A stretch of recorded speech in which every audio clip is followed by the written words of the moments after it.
आमिर साहब, आपको लगता है कि दोनों तरफ से लोग चाहते हैं ऑपोजिशन यानी पाकिस्तान तहरीक इंसाफ और हुकूमत की बातचीत से मामला तय हो जाएं, या फिर ये 24 नवंबर का आपको लगता है एहतजाज और ये धरने की जो मुख्तलिफ हिकमत अमली और दावे हैं, कोई मुख्तलिफ स्ट्रेटजी के साथ पाकिस्तान तहरीक इंसाफ सामने आएगी, हुकूमत के लिए चैलेंज हो सकता है? देखें, आपने कहा फ्लॉप होगा या नहीं, शो शुरू हो गया और यही कामयाबी होती है कि आपने डिस्कशन शुरू कर दी, डेट आ गई, मैदान लग गया और बेगम बुशरा का पहले ज़राए से खबर आई, फिर उनके ऑफिशियल अकाउंट से आ गई कि 5000 और 10,000 का टारगेट। तो अच्छा ये हो कि वो फ्रंट से इसको लीड करें, क्योंकि ये वो पर्दे में रहें, अपनी जिस तरीके से वो मिलती हैं लोगों से मिलें, लेकिन लीडरशिप को बहरहाल फ्रंट से लीड करना पड़ता है, तभी कामयाबी होती है। अदरवाइज़ फिर ये क्वेश्चन मार्क लगा रहता है, कहानियाँ भी बनती रहेंगी और हम और आप सारे सुनते भी रहेंगे। तैयारियां पीटीआई की केपी में मौजूद हैं, पंजाब में मौजूद हैं, लोग भाग रहे हैं।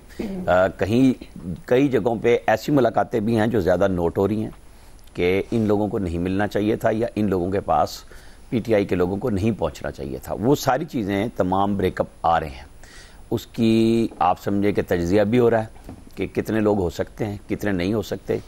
इस्लामाबाद इंतज़ामिया पहले की निस्बत बहुत तेज़ी से एक्शन लेगी और पकड़ दकड़, मार कुटाई, अरेस्ट, इस्लामाबाद का मैं आपको बता रहा हूँ, वो खौफनाक तक किया जाएगा। उसमें जो मैसेज दे दिए गए हैं वो तमाम इंतज़ामिया उसके लिए लगी हुई है। अच्छा, चूँकि इस्लामाबाद में तो एंट्री है, अब वो एंट्री पंजाब से भी है, केपी से भी है, क्योंकि लोग तो आएंगे ना सारे पाकिस्तान से। जो पीटीआई ने कहा है कि हर बंदा आए, न सिर्फ पीटीआई का बल्कि हर बंदा पहुँचे, और ये जिम्मेदारी है। और उसका कोई सिर पैर इसलिए नहीं है कि जी आप पहुँच जाएंगे कहाँ, रुकेंगे कहाँ, इंतजामात होते हैं। पहले ताहिरुल कादरी 2014 में सारे इंतजामात कर रहे थे, इमरान खान के साथ लोग आते थे, चले जाते थे।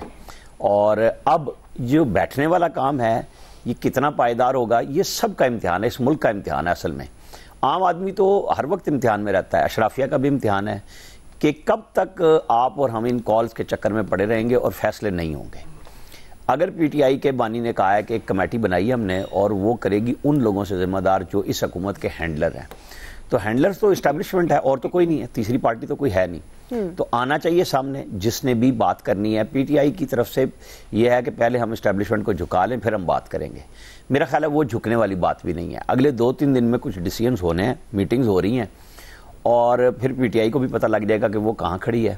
इनके लीडर्स, उस्मान डार तो आज अमेरिका पहुंच चुके हैं, उसकी सोशल मीडिया पे तस्वीर आ गई है, जिनको कहा गया था कि आप अगर जाएंगे तो कुछ जिनके ज़ाहिर आसाब जवाब दे रहे हैं वो अपने अपने हिसाब किताब से फैसला करेंगे।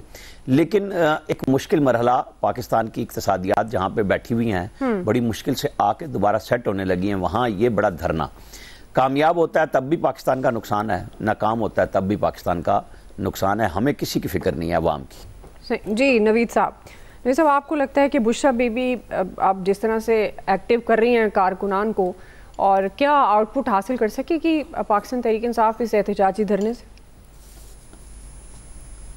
अच्छा देखें, तो आप मेरे ख्याल में कुछ प्रिडिक्ट करना तो मुश्किल होगा, लेकिन बात इस नौबत क्यों यहाँ तक पहुँची है। और अब जो है गवर्नमेंट की तरफ से ये कहा जा रहा है कि जी ये इंतशारी सियासत है और ये केओस की सियासत है और ये खान साहब को फितना खान कहा जा रहा है और ये सारी इस तरह की बातें। तो मेरे ख्याल में इस तरह की इंतशारी सियासत जो है वो पीटीआई के दौर में भी हुई। मौलाना फजल रहमान भी कभी लाहौर लश्कर लेके पहुंचते थे, कभी बिलावल साहब भी मार्च किया करते थे, कभी पीडीएम के प्लेटफॉर्म से जो है वो शहबाज शरीफ साहब भी मार्च किया करते थे। इशू ये है कि एक पार्टी को आपने डिसबैंड करने की कोशिश की, उसको पाकिस्तान के सियासी मंजरनामे से ख़त्म करने की कोशिश की, उसका इलेक्शन लड़ने का बुनियादी हक उससे छीना गया, उसको इलेक्शन नहीं लड़ने दिया गया। उसके बावजूद वो तमाम जो है डिस्पाइट ऑल दोज ऑड्स वो जो है वो इलेक्शन लड़ती है और इलेक्शन में वो जीत जाती है। फिर उसका मैंडेट नहीं माना गया उसको, यानी वो जो इलेक्शन जीता हुआ था वो उससे वो इलेक्शन ले लिया गया। उसके बाद आप देखें कि जो रिजर्व सीटों का केस आता है, मुल्क की सबसे बड़ी अदालत कहती है कि जी वो सीट्स इनको दें, आप उनको नहीं दे रहे, आप हीले बना के उनको उस हक से महरूम कर रहे हैं। अच्छा, उनके ऊपर केसेस बनाए गए, तरह तरह के केसेस बनाए गए, अदालत उनको छोड़ती है, आप उनको उठा के किसी दूसरे केस में अंदर कर देते हैं।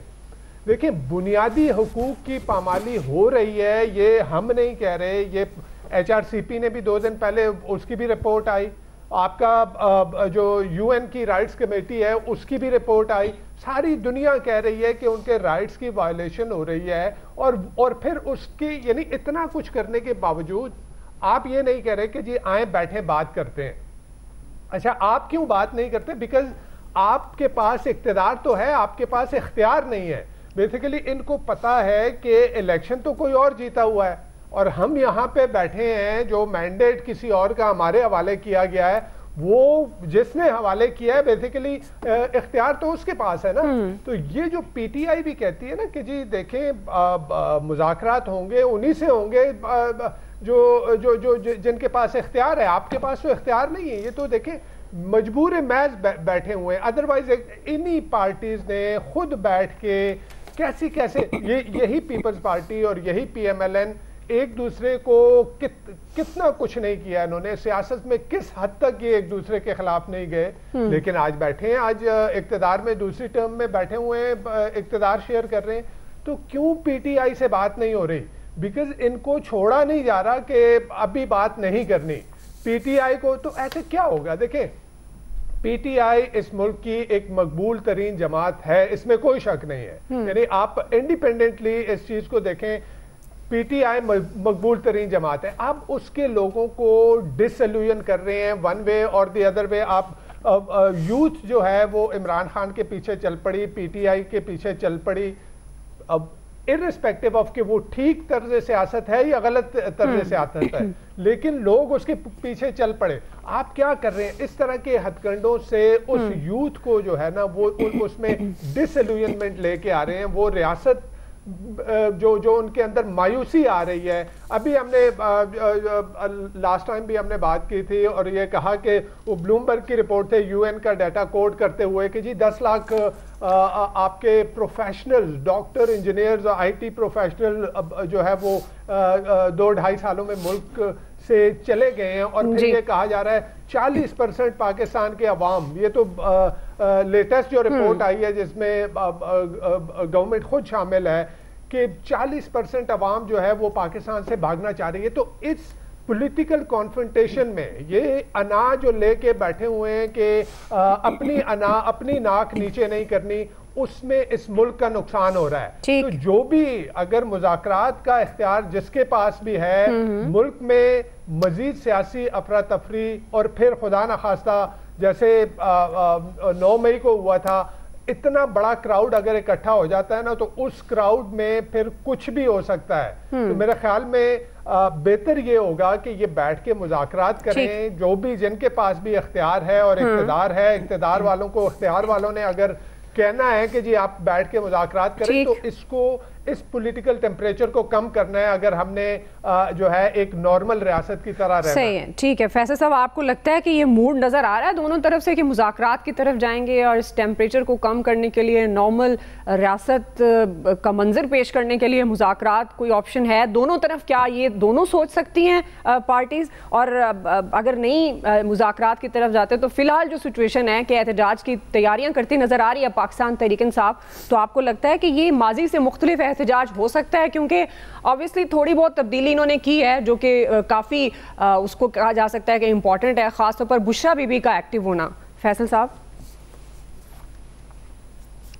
देखिए 2-3 बातें हैं इस सारे सवाल की। जो सबसे बड़ी जो डिबेट है वही आपका बुनियादी सवाल है कि ये कामयाब होगा या नहीं कामयाब होगा। अब इसका अगर हम तज़िया करें कामयाब होगा तो उसकी बुनियाद क्या होगी? अगर पंजाब निकला तो कामयाब होगा, इसमें कोई दो राय नहीं है। अब देखना यही है कि तहरीक इंसाफ पंजाब को निकालने में कामयाब होती है